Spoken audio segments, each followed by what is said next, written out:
ሰላም ጤና ይስጥልን በድጋሚ መጥቻለሁ። ሶስተኛው የአሟይ አይነት ቅልቅል አሟይ ተብሎ ይጠራል ቅልቅል አሟይ ተብሎ ይጠራል። ቅልቅል አሟይ ማለት የአምስት እና የአስር አጠቃላይ ቅልቅል ድምር ውጤት ማለት ነው። ስለዚህ በአንድ ጥያቄ ላይ ወይም በአንድ ቁጥር ላይ የአምስትንም አስር አሟይ የአምስትንም እንዲሁም የአስርንም አሟይ ደራርበን በምንሰራበት ወቅት ቅልቅል አሟይ ተብሎ ይጠራል ማለት ነው።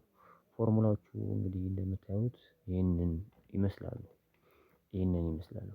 እስኪ ከዚህ በተሻለ ደግሞ ለመረዳት በሚያመች መልኩ እዚች ጋር ቪዲዮዎችን አጠር ያለች ምስል እናያለን እዚህ ጋር ምን ይለናል በድብልቅ አሟይ ወይም በቅልቅል አሟይ ለመደመር ይላል። ተደማሪ ቁጥሮች እዚህ ጋር አሉን ተደማሪ ቁጥሮች በዚህ በኩል ያለን ነው። እዚህ ጋር የአስር ቤቱ ላይ ምንድነው የምናደርገው?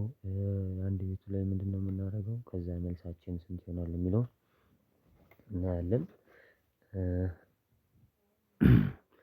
እዚህ ጋር አንድ ቤት እና የአስር ቤት ላይ ምሳሌ ያደረገን እንጂ የመቶ ቤትም የሺህ ቤትም ላይ ተመሳሳይ ይህንኑ አሰራር ነው የምንሰራው ማለት ነው። ይህንኑ አሰራር ነው የምንሰራው። ስለዚህ ተደማሪ ቁጥሮች ለምሳሌ እዚህ ጋር አምስት ሲደመር ስድስት አለን። አስቀድመን አባከሳችን ላይ አምስት ነው የምንጽፈው አምስትን እንጽፋለን። እዛ የጻፍነው አምስት ላይ መደመር ያለብን ስድስት ነው። ስድስት አባከሳችን ላይ አይኖረንም ምክንያቱም ከታች አራት ብቻ ነው የሚቀረን። ስለዚህ ስድስትን መደመር ስለማንችል የስድስት አስር አሟይ አራት ነው። አራትን ቀንሼ አምስት መደመር አልችልም። ስለዚህ ምን እናደርጋለን?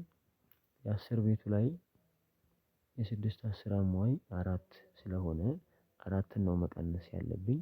አራት ደግሞ አልተጻፈም። ስለዚህ የአንድ ቤቱ ጋር ሄድና አምስትን እቀንሳለሁ ያ ማለት አምስትን አራት መቀነስ ሲገባኝ አምስትን ስቀንስ እላፊ አንድ ቀንሻለሁ ማለት ነው። ያቺን አንድ አምስትን ቀንሼ አንድ ከታች እጨምራለሁ። ከዛ በኋላ የአስር ቤት ላይ አስር እደምራለሁ ማለት ነው። መልሳችን ከዛ ስንት ይሆናል? አስራ አንድ ይሆናል። ሁለተኛው አምስት ሲደመር ሰባት አባከሳችን ላይ አምስትን ቀድመን እንጽፋለን የጻፍነው አምስት ላይ ሰባት እንደምራለን ሰባት የለንም። ስለዚህ የሰባት አስር አሟይ ሶስት ነው።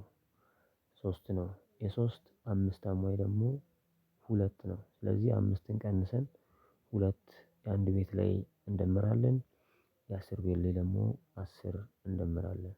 መልሳችን አስራ ሁለት ይሆናል ማለት ነው። ሶስተኛው በድብልቅ አሟይ የሚሰራው አምስት ሲደመር ስምንት አምስት ሲደመር ስምንት አባከሳችን ላይ ቀድመን አምስትን እንጽፋለን።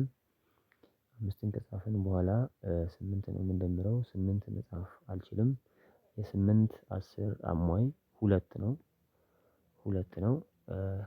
የሁለት አምስት አሟይ ደግሞ ሶስት ነው እንደምታዩት አምስት አሟይ አስር አሟይ እያልኩኝ ነው። ስለዚህ የስምንት አስር አሟይ ሁለት ነው የሁለት ደግሞ አምስት አሟይ ሶስት ነው። ስለዚህ አምስትን ቀንሰን ሶስት እንደምራለን የአንድ ቤት ላይ ከዚህ አስር ቤት ላይ ደግሞ አስር እንደምራለን መልሳችን አስራ ሶስት ይሆናል ማለት ነው። የመጨረሻው የአሟይ የድብልቅ አሟይ ጥያቄያችን አምስት ሲደመር ዘጠኝ ነው። አባከሳችን ላይ አምስትን እንጽፋለን። የጻፍነው አምስት ላይ ዘጠኝ ነው የምንደምረው ዘጠኝ ስለሌለን አሟይ እንጠቀማለን።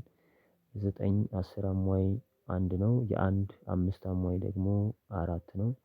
ስለዚህ አምስትን ቀንሰን አራት እንደምራለን የአንድ ቤቱ ላይ የአስር ቤቱ ላይ ደግሞ መተን አስር እንደምራለን መልሳችን አስራ አራት ይሆናል ማለት ነው።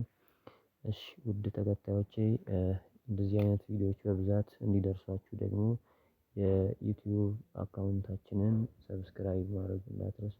ተጨማሪ ብዙ ቪዲዮዎችን በእንደዚህ አይነት ሁኔታ የምንሰራ ይሆናል። ዩቲዩብ አካውንታችንን ሼር ሰብስክራይብ ማድረግ አይረሳ። አመሰግናለሁ